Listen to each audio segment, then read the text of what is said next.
Okay, we're reading this book, An Open Heart by the Dalai Lama. I picked it because I thought it would be easy going. It's not. We're about to do the calm abidings. We're on page 123. We're in exchanging self for others. And we're at the bottom of page 123. So, when working with the technique of exchanging self for others, it is important to also practice developing patience, as one of the main obstacles to our development and enhancement of compassion and bodhicitta is a lack of patience and tolerance. That just means towards absolutely everything. So patience and tolerance towards yourself, patience and tolerance towards other people, patience and tolerance to your not understanding, not being able to get something,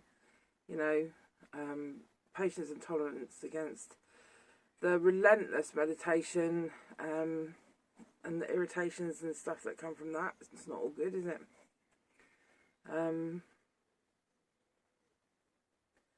Patience and tolerance. Whichever method we employ to develop bodhicitta, we should remain true to it and cultivate this highest aspiration daily in formal meditation and afterward. We must work diligently to diminish our selfish instincts and supplant them with the more lofty ones contained in the Bodhisattva ideal. Some of these instincts, they uses the word instinct because the selfish instinct is very subtle. It can come really in any old guise. It is important that we first develop a strong sense of equanimity, the attitude of sympathetic impartiality towards all beings. It is important that we first develop a strong sense of equanimity. Everyone's equal. The attitude of sympathetic, I feel sympathy, impartiality towards all beings. Sympathy for everybody, I think that's trying to say. Sympathetic impartiality towards all beings. Continuing to entertain biases makes it difficult for our virtuous aspirations to be very effective, as we will favour those we feel close to. Right, okay, so let me just make this clear. You see everyone equally. Everyone is of equal importance. It doesn't mean that the psychopath and predator sort of behaviour is important. It doesn't mean like in the voice of equanimity where we feel compassion for all living beings, we let people just ride roughshod over us because we are also important. So equanimity is really important, but it's a very slightly removed experience or understanding. So you can say all living beings are important, but it doesn't mean I have to get dragged into narcissistic desires or anything like that, because just because this human in front of you is important, is equal to others, it doesn't mean that their psychopathic need is to be played with or entertained. While we work to cultivate this superior aspiration of bodhicitta, many obstacles make themselves felt. Inner feelings of attachment or hostility arise to undermine our efforts. We find ourselves drawn toward old time-wasting habits, watching television or frequenting friends who pulled away from us from the noble goal we are now committed to. We must work at overcoming such tendencies and emotions by means of the meditative techniques described throughout this book.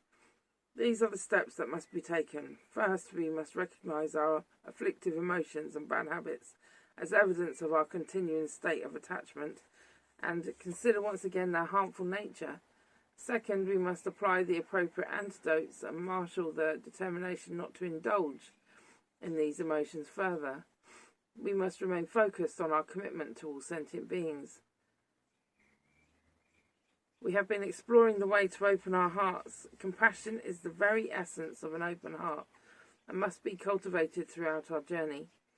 Equanimity removes our prejudices and enables our altruism to reach all sentient beings. Bodhicitta is the commitment to actually help them. We shall now learn the methods by which we develop the concentration necessary to cultivate the other aspects of our practice, wisdom. So the theory is, you can have an idea and think it's a good idea. Oh, that's a good idea. But if you don't have the brain power to follow through, concentration to follow through on something, then you'll forget, or you'll do it half-assed. We get, it's akin to when you make your mind up to go to the shops. You just, the thought comes in, the practical need is there, the desire to feed yourself and your family, and then you go to all the energy of going to the supermarket and doing all of that work. It's the same with bodhicitta. It's all mirrored, like throughout your mind is all mirrored, like the behaviour patterns are all mirrored. So now we are on page 129. We're going to do calm abiding. I'm going to do my best. Calm abiding. Calm abiding. Calm abiding, or single-pointed concentration, is a form of meditation whereby you choose an object and fix your mind upon it. This degree of focus is not achieved in one sitting. You must train by degrees. Slowly you will find that your mind is capable of greater and greater concentration and focus.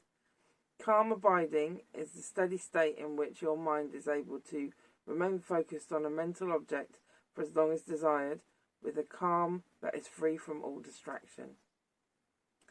This meditation practice, as with all of the others, motivation is once again all important. I suppose if you put your single point in meditation on murdering somebody, then that is not bodhicitta. The skill involved in concentrating on a single object can be used to various ends. It is a purely technical expertise, and its outcome is determined by your motivation.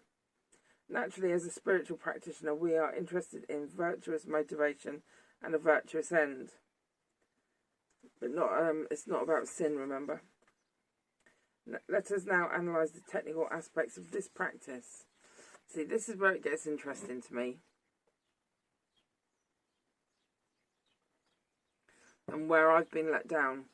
Because the NKT talk about calm abiding, they talk about all the levels, but they like you to work in the centre. They don't particularly they like you to do your practice in, like, squeeze it into the parts of the day where you're not supposed to be seeing people, whereas in the daytime they want you working all the time.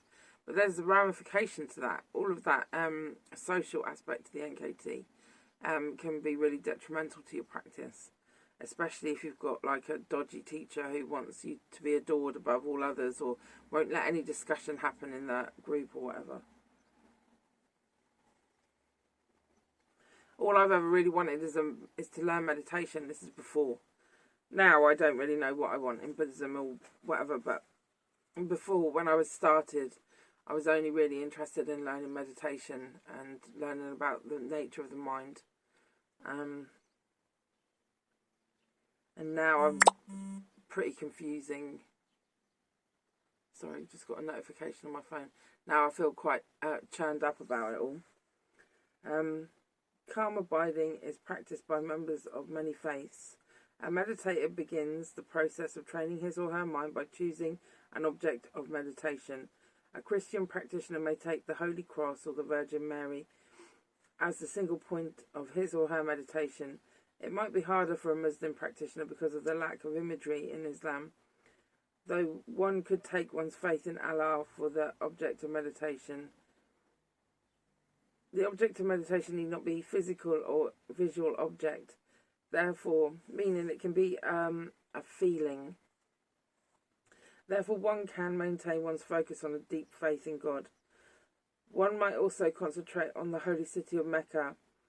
Buddhist texts often use the image of Shakyamuni Buddha as an example of an object of concentration.